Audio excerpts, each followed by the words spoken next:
Nipple. Ah, hello there. Interrupting my private time. Well, it's been a while since you've heard about Margo the MG Midget, my 1972 classic car. Last time, I think we'd had our first run in her and it ended a little bit like this.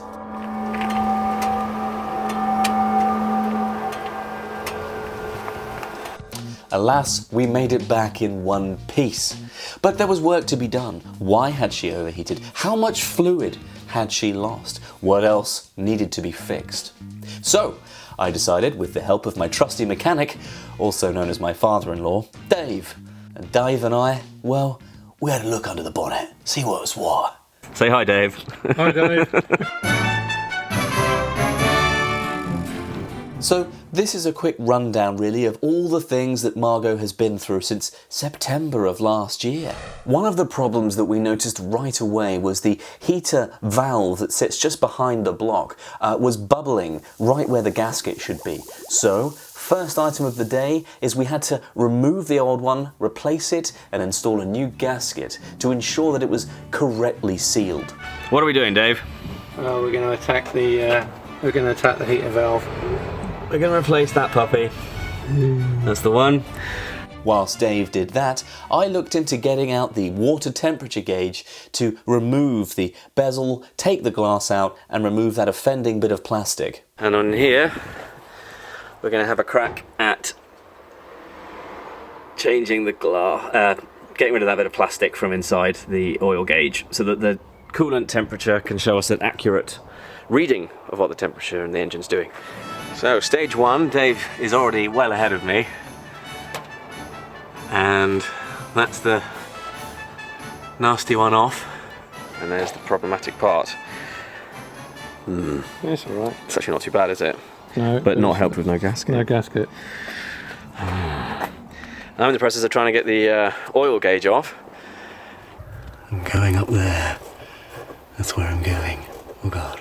So we managed to get the offending gauge slightly out the back. Had to take the thumb screws off the back because it was proving not enough wiggle room. So did that, got some purchase on the outer ring, which is here.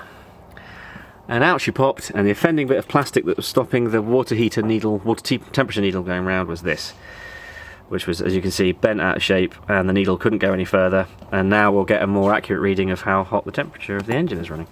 But all did not go well. Well, I managed to get the gauge out and get rid of the bit of plastic I didn't want, but I also managed to very stupidly drop the bit of glass, and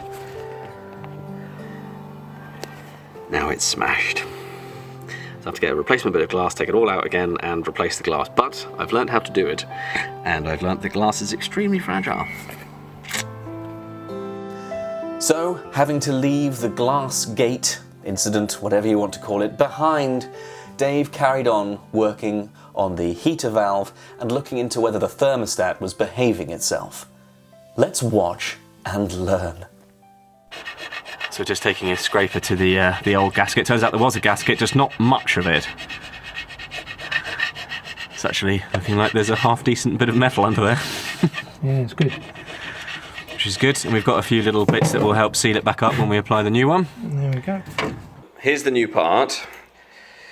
And what are we doing, Dave? We've got some Hylamar. Yeah, we're just going to put some Hylamar around there, like that. And the purpose of this is what? Just as a sealant, really. Although there's a fibre washer going on, it just helps the sealing process, because it'll all get squidged out in the end anyway. That's this stuff that we're using. Only the best. Only the best. Happened I bought the right thing. Lucky coincidence. Yeah. And then we'll put some more gunk on. On the right way. Yeah, just to test. Yep. Washing, really. There we go. And do you do the same with the gasket? Do you apply any around where the gasket contacts the metal? We will, both sides. We fitted the new valve, the new tap, and fitted the gauge back with without the plastic so we can see what the water temperature is doing, and we filled up the radiator. And what did we notice? We noticed there was only about 1 pint. 1 pint in the radiator. Yeah. So we topped her up, turned her over, and weren't feeling heat where we should be feeling heat, and weren't seeing water where we were hoping to see water, or at least feel water in the pipes. So after taking off these hoses here to see if any water was circulating, which we ascertained wasn't, apart from everything getting extremely hot, we had a feel of the pipes down here from the return to the radiator. Again, didn't feel like there was anything in there. And now we're taking off the thermostat, which was a sterling job by Dave. And this is what we found. Now, I'm no expert, Dave. That doesn't look particularly healthy. No, so we'll take it out and do a boiling water test on it. This is what I've heard of. This is when it'll open up with the... Yeah, you'll see it open and close. And if that doesn't work, it proves we need to replace it. We've dunked the actual thermostat into boiling water to see if it opens, and indeed it does. And so we've, for the meantime, made a temporary gasket. Because a cereal packet. It's a bit of shredded wheat, wasn't it, Dave? Shredded wheat. Shredded wheat. And half of the course, Dave has copper slipped the studs, and also gone a bit overkill, in his words, on the sealant around the gasket where it meets the block. But the interesting thing is, it obviously means that the thermostat, as far as we're aware, should be behaving as it should. So why coolant isn't quite working its way around yet, we don't know. But first things first, putting things back together again.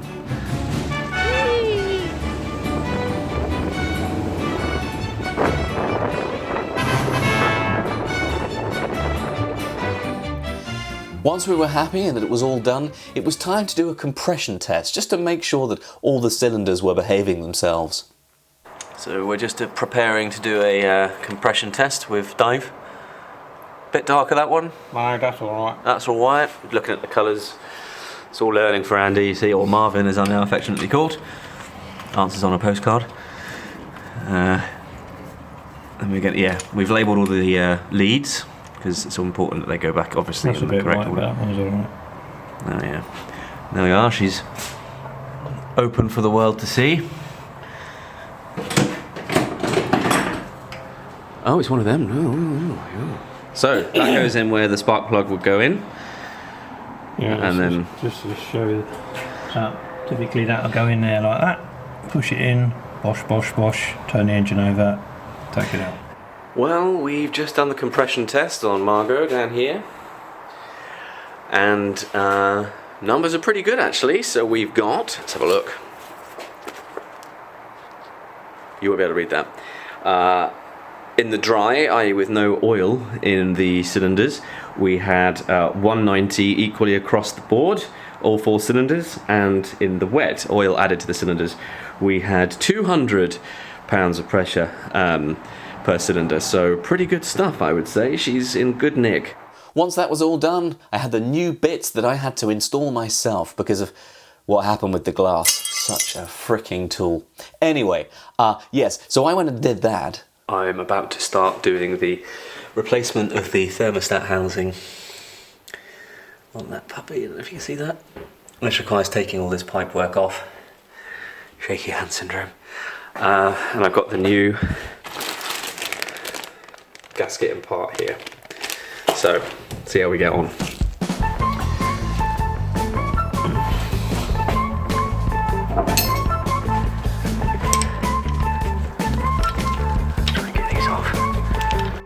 New gasket fitted, just letting the high-low mast settle a little bit before I give it a clean up. And the old one, I just thought as part of the course, is here. So, last jobs today. We've got here, this is replacement glass for the oil and water temperature gauge and pressure. Because I broke it when I was trying to get rid of that bit of plastic that was stopping the needle from moving. Wish me luck. Bloody the bed. Oh, f***ing hell. Well, it's done. Anyway, that took me forever. But she's in. Now that the core essentials were done, I wanted to make a more aesthetically appealing interior to the car. And let's have a look once again at the steering wheel that was on there. Is it gone? Oh. Well, I went to take it off and have a look at the situation under there and why and how the horn was working, only to find that there was a problem with the end of the steering column. As you can see, the thread on the column has been shaved off. In order to put a better steering wheel on, we need to remove the old column and source a newer one. Something's wrong with Margo. I don't know what. There's no steering wheel. With the help of Dave, we took apart the car, took out the steering column, and did some investigating.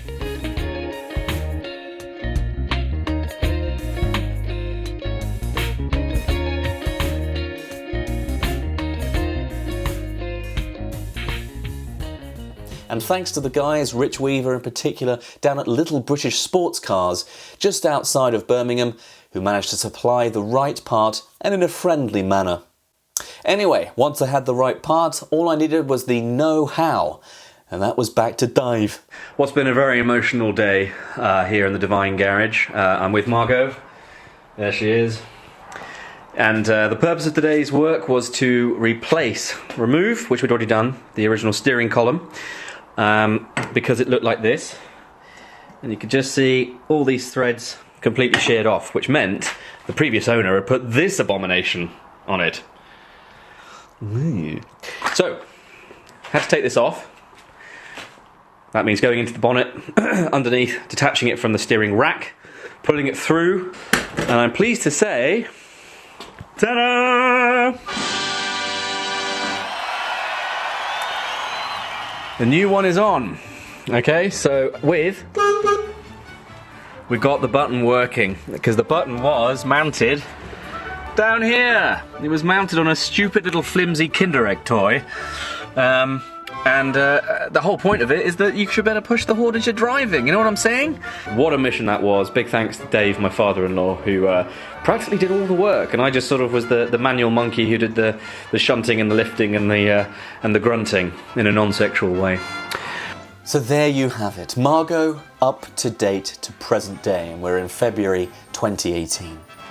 But there's more exciting news. In less than a week's time, she's going to Chris Leverett, an MG specialist down here in Bristol, who's going to take out the dashboard, shot blast it to hell, and respray with crackle paint. And then the interior will be looking lovely. So until that, I will leave you with this lovely, lasting thought. Check out last month's Practical Classics, because you never guess.